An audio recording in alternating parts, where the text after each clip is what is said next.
Hi, I'm Lisa Fletcher, and you're in the stream. Today, caste discrimination caught on tape in India. But is it enough to end a 2,000-year-old practice?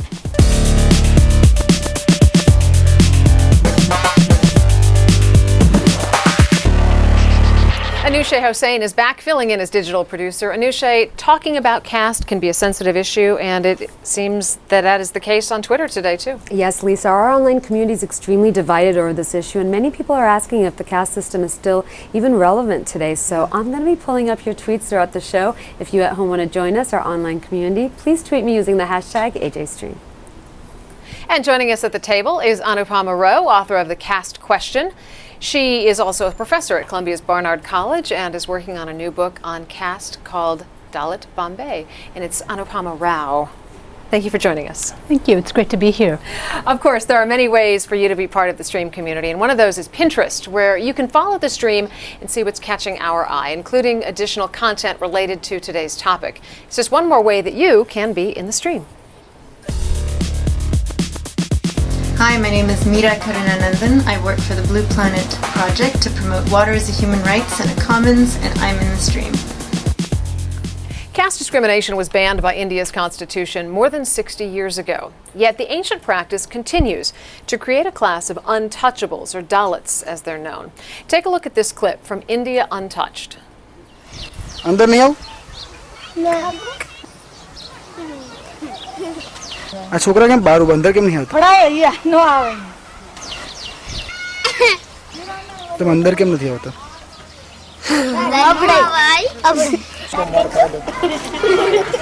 आ घर कौन છે આ માસી નામ શું રમેશ તું કેવો કોળી છું રમેશ ભરવાડ છું બધા ભરવાડ છું તું પણ તમારા ઘરે આવ્યા લોકો કેમ આવે ખરા પણ અંદર ઘરમાં ને બહાર તને કોણે કીધું એવું કે તમે અભડાઈ જાવ એમ ખબર પડી ગઈ ના તમે આવી રીતના ખભા ઉપર હાથ મૂકીને ઉભા રહો આ લોકો સાથે હા ના કેમ અભડાઈ લા અભડશેટ સે ઈદ બનની કરે અભડશેટ એટલે હું The government has enacted affirmative action programs known as the reservation system to lift those in officially recognized groups called scheduled castes or other backward castes out of poverty. But some disagree with it.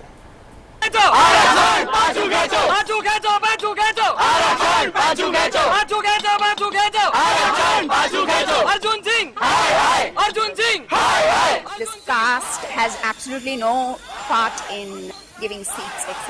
It's very unfair. Lower caste ને અન્યાય થવા જેવો સવાલ હોતો નથી. Lower caste ને અન્યાય થશે તો lower caste આગળ આવીને કહેવાની જ છે. જેમ આપણે અન્યાય થશે તો આપણે આગળ આવીને કહીએ છીએ. એમને અન્યાય થશે તો એ લોકો આગળ આવીને કહેશે. હવે આ સમાજમાં તો રહ્યું જ નથી ને. હાલના સંજોગોમાં ક્યાં એવું રહ્યું છે?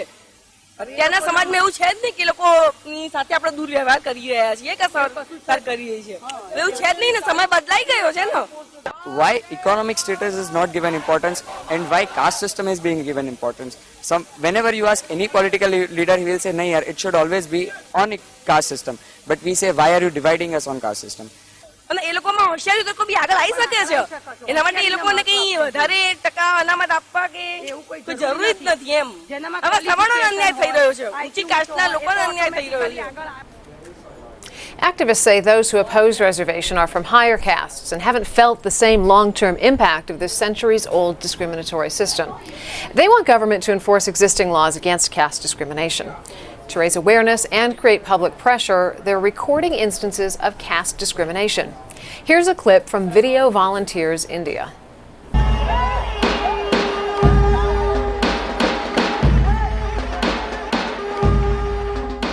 ये काम क्यों कर रहे हैं? पेट के चंदा कर रहे हैं.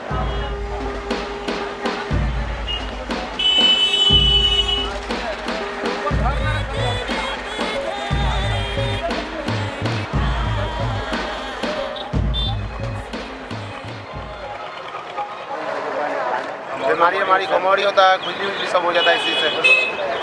दूसरा काम मिले तो करेंगे क्योंकि एकदम गंदा काम है, महकता है, पूरा बदबू देता है, काम करने के लिए आत्मा नहीं करता है. So what's the best way to deal with this challenge? Joining us via Skype from Goa is Stalin K, an activist and filmmaker. He's also the manager of Video Volunteers India.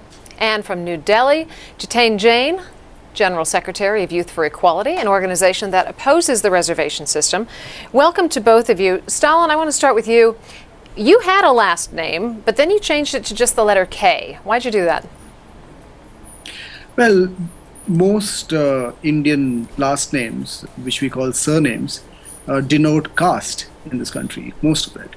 And since I don't believe in the system of caste, I decided to drop it and don't use it anymore. And how has that changed things for you, or has it changed things for you? Not much. I mean, it's just a name.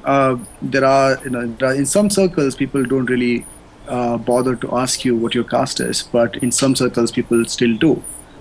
If I was up for marriage in the arranged marriage market, I'm surely caste would be the first thing that people would want to know of me. Anupama, in simple terms, explain what the caste system is and then how it's still relevant today. Well, caste is a complex form of inequality. It functions as a legal identity today because there is indeed, as you've mentioned, a schedule that names untouchable communities and untouchable castes across India. Caste also functions as an occupational hierarchy. It has typically and traditionally decided what kinds of jobs you perform and what you have access to in terms of employment. It has functioned as a model of educational exclusion. Caste is also regulated, I think, as Stalin mentioned, through these two main forms of social intimacy. One is what we tend to call commensality, or who you choose to eat with, who you actually practice social relations with. And the other important one is who you choose to marry and who you choose to have sexual intercourse with.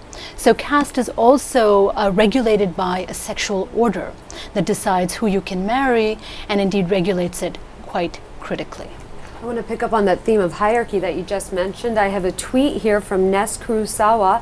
She says, Dalit capitalism and entrepreneurship have managed to create a prosperous new elite bypassing the needs of India's lowest castes. I also have a tweet here from Bale Sogoni. Says, caste system in Indian community is so entrenched, even the victims feel they will be cursed and they are born to serve to the superior caste. So would you say that instead of actually getting better, the system almost seems to be increasingly getting more entrenched? I wouldn't say that. I think what I would say is that caste itself is changing because caste is integrally important and imbricated in broader social processes. And so what we have happening today is a transformation, and this is something that has been happening over the last century to a century and a half. We have caste actually morphing from what used to be a system of ritual and religious exclusion, if you will, to something that is taking a socioeconomic form. That is, it is in many ways becoming class-like, but there are other aspects of caste which have to do with issues of dignity, of self-respect, and indeed of recognition. And so caste is operating on both of these axes today. And so what we're seeing, again, is a multi-pronged response to the question of caste inequality. There are people indeed who are using access to the market as a way of bypassing the state. And I think, that is something we need to think about very critically, and we can talk about that later. The second is the extraordinary manner in which India's system of affirmative action, together with universal franchise, has actually enabled what people have called a silent revolution of the lower castes and Dalits. And then it seems to me you also have a social revolution that's taking place, which has to do with ways of forefronting Dalit identity, using forms of literature and so forth as a way of raising the question of dignity and self-respect. Jiten, Anupama just mentioned the affirmative action or the reservation program. You believe that the reservation program is politically motivated and divisive. Talk a little bit about that. Well, I completely agree with her. Reservation is the most divisive policy in India, and trust me, if you look at the past track record of last 50 years in India, this reservations have become a tool of exploitation of our caste system, which is prevalent in India. I mean, politicians are exploiting the caste system in India to get power and get to the government. I mean, they promise reservations to the people just because they want to get votes. and it is like it has sort of become a political corruption in India, that you promise them reservation and you get their votes. And instead of solving the problem of caste, I think it has worsened the problem, because when we got the independence, there were around 16 castes which were backward, and they were given reservation for 10 years. But now, 70 years after independence, almost 70 years or 60 years, I would say, the caste problem remains as it is. The reservations have gone folds and folds, and the number of backward castes in India have increased to 6,000 for 1600. So instead of solving the caste, the reservations have perpetuated the caste, and I think it is the most divisive policy. And if you talk about affirmative action, I think the point of view of Youth for Equality is that reservations are not affirmative action, and even if they are, I think they are the worst form of affirmative action, because affirmative action is given a person to, I mean, if the affirmative action is given, it is given to uplift the standard of a person. But if you give reservation, you're actually destroying the competence of a person. You are actually giving him a surety that whether he works hard or not, he's going to get something which is already there. He's going to take things for granted. Okay. And it's worsening the problem. For example. Okay, so like you believe that it's worsening the problem. I'm curious what Stalin K thinks. Stalin, do you think that the reservation system is working? Is it pulling people out of poverty? Is it helping to end this discrimination? Affirmative action definitely is working, and one of the signs or the proof that it is working is the fact that there are more and more people opposing it. You see, there is what Jiten seems to be arguing here is against reservation. One has to remember that this country has had reservation for about 2,500 years for a certain caste of people, the privileged castes, and it is these castes that are used to appropriating every resources that is known to us, whether it be land, whether it be economy, whether it be means of production. It is only in the last 65 years or so that we are trying to make a platform for those who were not so equal. So I think, and also the reservations, as from the caste point of view, is a double-edged sword. On one hand, you're required to provide for affirmative actions, positive discriminations for those who have historically been underprivileged and kept off the race. On the other hand, if you do that, you are perpetuating the caste identity, and that is a bind. But to say that this is a divisive politics, and to say that this is merely only about vote banks, is to simplify a very complex issue of undying caste. I mean, if you are really interested in destroying untouchability and therefore destroying the affirmative actions or taking off the affirmative action, then one has to go to the root cause, which is the custom itself. I don't think organizations like Youth for Equality is doing anything about and highlighting the destroying the very caste system itself. I think that's where the problem is. We should get rid of the system itself. I want to quickly go to our online community here for a second. Sorry, Jiten. I'm going to quickly take a question from our online community. Stalin, I want to pose this question to you. It picks up on the theme you were just mentioning about the reservations. Let's have a quick listen. Hi, my name is Samir Khan. I'm speaking from Pune, India. The reservation policy has indeed helped Dalits to improve their situation in the last 60 years to some extent. But those Dalits who convert to other religions do not enjoy the same reservation privileges. I think this rule has to change so that those Dalits who convert should also benefit this policy. What would you have to say about that, Stalin? Would you agree?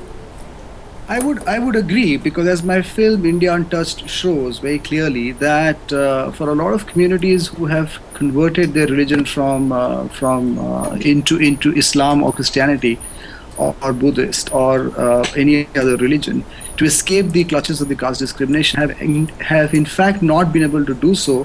Caste discrimination continues within the other religions as well. So if that is the case, then it logically extends that one has to also look at giving some sort of advantages to the people in these races. So Anupama, caste is so culturally ingrained in India. How is anti-caste thought and those who promote it, how is that received societally in India? Let me respond to that also by taking on a couple of issues that came up with Jiten's points as well as with Stalin's. So one is really, what is affirmative action meant to do? What is it addressing, and what is the larger project in aid of? One is, of course, the question of historic wrongs and righting historic wrongs. The second issue, and one I think I'd like our larger group of followers here on the stream to note is that affirmative action policies in India, unlike many other places, have actually targeted the numerical majority. They have targeted the demographic majority. And so in that sense, the understanding behind affirmative action policies in India is that there is a majority that has actually been suffering the brunt of caste discrimination. That, I think, actually profoundly alters the way that we tend to think about reservations itself. So one of the issues that has come forth by people like Youth for Equality and others is that you are creating a system that divides those who have merit, who are meritorious, from those who get in because of reservations. If you think about the fact that this is a profoundly unequal system where over 3/4 of the population has been denied access and entry into jobs, employment, and so forth, then you have to think about the project of affirmative action as being in aid of a majority and not a minority. So those are sort of two issues, and this is indeed something that the anti-caste thinkers that you mentioned brought up. B.R. Ambedkar is a very important one. He is somebody who is associated with being the architect of India's constitution. He's a major constitutional lawyer, himself a Dalit leader. And what Ambedkar himself did in putting forward a project of social justice and affirmative action is to claim that caste could not, as a form of social inequality, be done away with just political rights. Well, and that was brought out so clearly in Stalin K's documentary film. Jiten, I'm curious. I know that you and your group advocate for getting rid of the caste system entirely, but given its history and how ingrained culturally it is that possible? Well, I want to ask a question to all my respected fellow panelists that for historical injustices what they're talking about, let me ask a question. I mean, are you going to punish the current generations and future generations for the injustices, the historical injustices which happened thousands of years ago? Are you going to punish us? I mean, from last 50 years since India got independence, the casteism, please don't interrupt, sir. The casteism, the untouchability has been declared unconstitutional, illegal, and the problem of untouchability has already been solved, and that was the only reason why the reservations were given. I think the problem has been solved. Now, so far as the point the Stalin raised about the doing away with the caste, I'm in complete agreement with him that the root cause of all the problem is the caste. And if you abolish caste, you are going to solve this entire problem of casteism and the discrimination. And I agree with him that India, and we have the same view. We have told in the courts also, in the Supreme Court, that Indian government should ban the caste. Just do away with the system of caste, so this problem is solved forever. But here our politicians are not interested in solving the problem. They don't want to solve the problem of caste because they want to reap the benefits of caste. They want to perpetuate caste. They want to do the politics of caste. And let me tell you, this casteism is anti-national, is anti-development, it's anti-society. Right. So, and India is now standing on the doors of reverse discrimination. The normal people, the people who are general people today, are being discriminated negatively because we belong to the general caste. I'm going to have to stop you there, Jiten. I want to get a response from Stalin. Stalin, your documentary crossed 8 states, 4 religions, all social classes in India. Is it possible to do away with class based on what you've learned crossing the country? Well, I'm an optimist, so it is absolutely possible in the long run to do away with this atrocious and very violating system of caste. I'm very intrigued with Jiten's comments here. One is I'm happy to know that Youth for Equality is against caste, so that's full force for you, Jiten, on that. But having said that, to say that untouchability has been abolished merely because it has found a mention in the Article 17 of the Indian Constitution, we'll be fooling ourselves. You need watch videos that our community correspondents have been posting. We have a petition going on with the National Commission for Scheduled Caste, precisely proving the fact that untouchability continues even where you and I are living. I'm talking about cities, not forget of the rural areas. One proof of the fact that untouchability continues and the casteist mind continues in India is to pull up any matrimonial column that gets published every Sunday, 6 to 7 pages in every newspaper. And these all these matrimonial columns, including the online matrimonial sites, are organized by caste. People still marry within their own caste system. What does this signify? This tells us that people are still interested in maintaining the purity of the caste system. Remember that caste system is, after all, a system of hierarchy. Don't interrupt, sir. A system of hierarchy where people are put up and below the other. So intercaste marriages have not been encouraged. The other thing about will the current generation be punished for the misdeeds of the past? I think that's a very warped way of looking at things. One, this is not a punishment. If we are looking at networks and social networks that we create from generations, like you and I can sit and talk on the show because we have the right networks. We know the right people. Why are the three of us talking on the show, and why are not people on the road talking on the show? Because we have better networks, which we have created over generations. The fact is that there are a lot of people who have not been allowed any entry of any opportunity in this country, and continues to be so. So if we are interested in constructing a nation full of able people who have all equal opportunity to play in the field, then yes, less people who were less equal will have to be treated more equally till the time that everybody is equal. Stalin, I want to interrupt you here for a second and go to our online community. I have a tweet here from M.A. Musaji. He says, unless cultural perspectives and social attitudes change, then you cannot expect a change of any kind in society. I also have a tweet here from Maria Mumtaz. She says, untouchables feel they were born to serve the superiors is a result of internalized oppression, just like gender oppression. And lastly, I have a tweet here from Daniel Vedherten. He says, entrepreneurship built the USA economy power. It can do the same for any country, even India. What would you have to say to that, Jiten? I want to pose that question to you. Would you agree? Is entrepreneurship the way out for India's caste system? Well, more than that, entrepreneurship, I think the education is the way out. Because I think the original Indian constitution talked about a directive principle which said that the government must educate all the children from the age of 4 years to 16 years free of cost. I mean, from the 0 years to 14 years, it was government's responsibility to educate all the citizens. But in the last 50 years, to the series of amendments, what they have done is that they have said, okay, 0 to 6 years is the responsibility of parents, and from 7 years to 14 years, it is the responsibility of state, but as per their available resources. So the idea of the equalitarian society was lost in those amendments. If you give free education, I mean, let me tell you, our organization Youth for Equality is all for affirmative action. I mean, you give them scholarships, you give them free education, you give them tuitions, you give them all kind of support. We are all for it, but not for reservations, because I mean, reservations are just it's like a drug addiction. If you give reservations to a caste, you give it to one person, you give it to his son, to his grandchildren, you keep giving them forever, then they will never learn to stand up on their own feet. They will never learn to compete. It's like, giving a walking stick to a person and he will never learn to walk. It's like a drug addiction. Once you have the reservations, you never want to leave them. I mean, if you see in the last 2 years, there were riots in the several cities of India. People and the two castes like Gujars and Meenas, they destroyed the government property. Okay, Jiten, I'm going to have to stop you there because the program is coming to a close. Anupama, Stalin, and Jiten, we are going to continue this conversation in our online post show, which is coming up on stream.aljazeera.com. Now, on Tuesday, The Innocence of Muslims is the title of the anti-Islam film that caused so many to protest. But some argue, what about the innocence of white people? That's tomorrow's topic. Until then, see you online.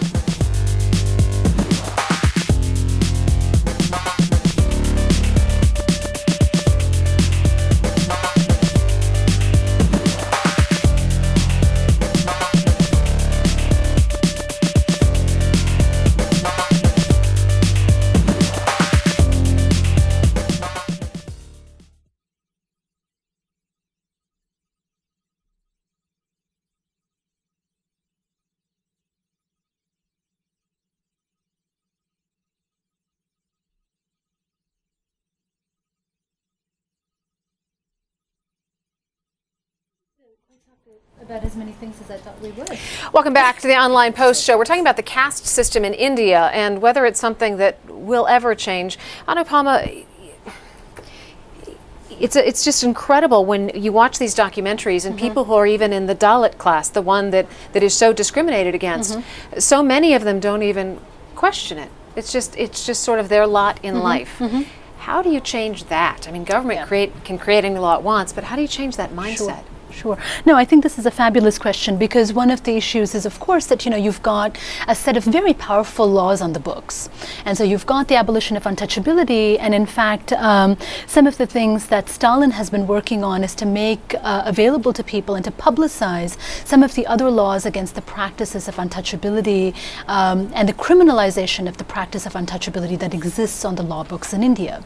So from 1955 to 1976 and then to 1989, what we have are quite rigorous laws that punish the perpetrators of untouchability. And yet what you see, as you said, in some of the videos, and if you go out and actually speak with people, there is an internalization. The social psychology of caste is something that people accept. Yeah.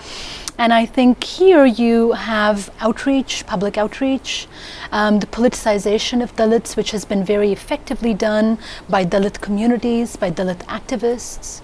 Legal outreach, where you actually have groups and communities that support victims of caste crime. And this is not something that ends with going and reporting a case. So indeed, what you see are structures of political and bureaucratic corruption that are deeply entrenched. And so police will often not register a case. They will not actually follow up on a proper investigation. You have victims who are courageous enough to report a case who are boycotted. So they suffer a form of, economic and social death because they're thrown out of communities. And so this places the victims of caste violence at persistent risk. Stalin, I don't want to oversimplify this, but globally, a lot of people view India and the Indian culture as a very polite, respectful people. Is that kind of persona or that kind of actual culture ever going to lend itself to popular uprisings where people in the lower castes really do come together and protest in a way that you might see in Europe or in the United States? Well, the protest is already on. I mean, we have to, there is not one kind of protest, right? There are kinds and kinds of protests, and the protest against caste and caste-based discrimination has started, probably about 200 years back, and way before Dr. B.R. Ambedkar started it as well. What we probably will not hopefully see is a violent sort of protest. And every day I spent with human rights activists, not just Dalit activists, but activists who are trying to look at land issues and land alienation and caste and gender. I'm amazed at how, in spite of all these violations, the protests and the movements against them are largely peaceful. And that, I suppose, has got a lot to do with the way the country is built. I want to go to our online community here for a second. I have a tweet from Mystery Mania. He says, the caste issues which arise, I feel, are blown out of proportion by the media and politicians. So it's a little ironic that we're discussing this, but what would you say about that, Anupama? Would you agree? Do you think it's exaggerated by the media and politicians for their own gain? Well, I'd have a twofold response to that. I think media has actually been very powerful in making visible and bringing to public attention instances of caste violence, of exclusion, of gender and sexual violence, of land alienation and so forth, that are happening on an everyday basis across India. And Anupama, just to put this in context, the person who tweeted that is from the Patel class. Okay. And so media, I think, can again exercise a twofold function. And in the context of, things such as atrocities against Dalits and so forth, social media and media itself has been extremely powerful, whether it be print or increasingly access to social media, television and so forth. Now, the question of whether politicians are making use of caste, I think one would have to have a twofold response to that. There is indeed the case. Well, I think his point was that the media and politicians, particularly the media, blows this out of proportion. This is coming from a guy who's in a very elevated class. Well, so do you think that the media blows this out of proportion? No, I think in fact, we are reaching the tip of the iceberg in terms of what's been happening on a daily basis so far as political coverage and media attention to this issue. So, for every one case that might be registered in a police station, we've got thousands that either go unreported or are not followed up. That is that, there is no justice at the end of the process. Jiten, do you want to jump in here? Yeah, let me tell you, even I belong to a minority community. I'm not a Hindu, and my community has been declared backward by the government, and I don't think I'm a backward. That's point number one. And point number two, I completely agree that media is blowing this one-off incidents, this isolated incidents out of proportion. They might make good movies, good shows, and good news, but trust me, the problem is not that big as it is being shown. And point number three, if you talk about violence, the real violence happened in different cities where the communities are fighting to become backward. They are holding the cities for ransom. They are destroying public property, telling the government that if you do not give us a bag, we are going to destroy the city. There is a race to be backward. I don't know where this country is moving forward or when the society is trying to become backward. You are talking about the incidents of discrimination against Dalits. It's reversed here. People are asking government to give them a backward tag so that they can reap the benefits of reservation. They can get free reservations. I think it's reverse discrimination what is going on in India rather than discrimination. I think people want to become backward in India. That's the problem. That's the problem reservation has posed. I have a tweet here that that is why I think we need to review this policy. We need to look at alternate. I have a completely different take on whether media is blowing this out of proportion. I wish media was doing much more than what it is doing now. If media was doing what it ought to do, people like us would not create this alternate media, where we are equipping grassroots activists to tell their own stories. The reason why we have to do this is because the media is not telling enough these stories about violations, not just about caste, any sort of ground reality. So I totally disagree with Jiten that this is blown out of proportion. One has to just take a step outside and see the figures. There's at least 3 Dalit women are raped every day in this country. Is that a small figure to talk about?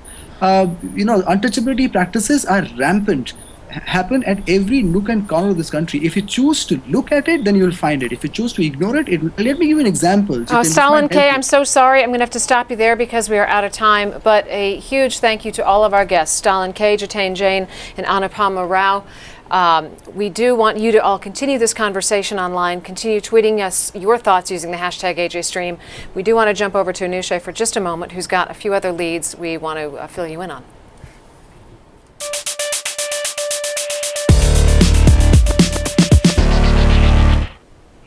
Coded language designed to get around state censorship on China's microblogging site Sina Weibo has reached a whole new level after an abrupt end to a trial of former police chief Wang Lijun. According to Tea Leaf Nation, images are the thing. See this picture of Wang Lijun with a slap mark? It trended and the term slap reached second on the list of Weibo trending terms. One person reacted by saying, "The slap changed China's history and prevented China from heading to another culture revolution." Netizens have gotten creative in retelling the story. Have a look at this one, done in emoticons. You see the police chief at the beginning, later he flees to the US Embassy, and it ends with the trial gavel. Our next lead is from London, where one of the city's iconic black cabs has a new twist. Sharing music created from everyday city sounds like sirens, horns, and talking pedestrians. Sound Taxi was created by artist Yuro Suzuki and headphone maker I. It comes fully equipped with 67 speakers and microphones to take in and mix sound in real time. To hear a relaxing soundtrack from life in London, go to makethecitysoundbetter.com. Lastly, Twitter's Tokyo team launched Lifeline this week. Currently only available in Japan, the feature helps people find life-saving information on natural disasters or moments of crisis by searching their postal code on twitter.com.